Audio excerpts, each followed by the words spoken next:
Trump यह दावा कर रहे थे कि हमने जो है ईरान की मिलिट्री को जो है समाप्त कर दिया है, लेकिन अब अमेरिका और इजराइल का संयुक्त पहल यह है दोस्तों कि ईरान पर जो है क्या किया जाए, जमीनी हमला किया जाए।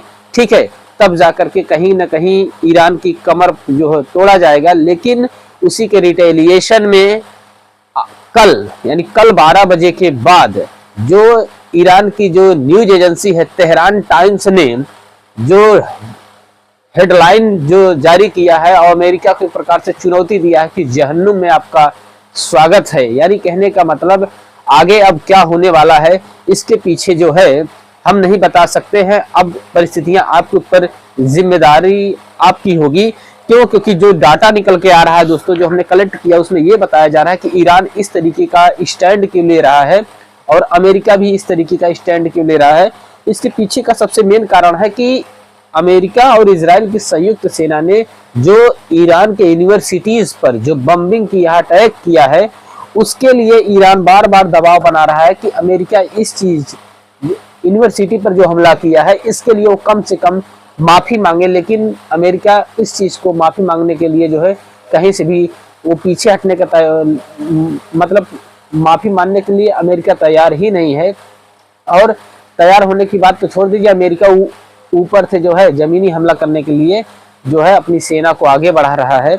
अब परिस्थितियां ईरान के लिए बहुत ही भयावह हो चुकी हैं। क्यों? क्योंकि पहले तो इतनी बम्बिंग की गई है अमेरिका और इजराइल के द्वारा ईरान के ऊपर, हालात तो उसके और भी खराब हो चुके हैं। अगर जमीनी हमला होता है तो समझ जाइए कि ईरान की जो जमीनें हैं वो भी ऑक्युपाइड हो सकती हैं। लेकिन क्या ईरान ने तो समर्पण नहीं किया है? क्या ईरान अब भी जीत सकता है? दरअसल ईरान का जो है दोस्तों उसी के बारे में थोड़ा सा हमने जो डेटा निकाला है आप लोगों के मध्य पहुंचाने का प्रयास कर रहे हैं। उसमें समस्या ये है दोस्तों कि ईरान यदि जमीनी हमला हुआ, अमेरिका अगर जमीनी हमला कर रहा है तो सबसे पहले आप ये जान जाइए दोस्तों कि जमीनी हमला में हो सकता है कि जो ये युद्ध चल रहा है सेना और सेना के बीच में, हो सकता है सेना और सिविल के बीच में न हो जाए। ठीक है, सिविल वार न हो जाए, ईरान की जनता भी जो है दोस्तों कहीं रिटेलिएट न कर दे और तब परिस्थितियां और भी भयावह हो सकती हैं।